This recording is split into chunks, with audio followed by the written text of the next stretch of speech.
बहुत ही प्यारा सॉन्ग है रितेश पांडे सर का सॉन्ग और मैं इसको कोशिश कर रही हूँ गाने के लिए। कमेंट में बताइएगा आप सबको ये गाना कैसा लगा।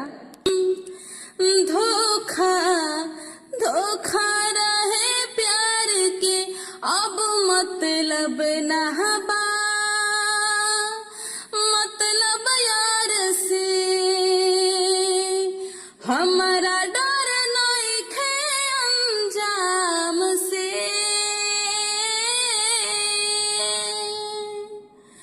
अब नफरत बा तोहरा नाम से, जा जियत रहा आराम से।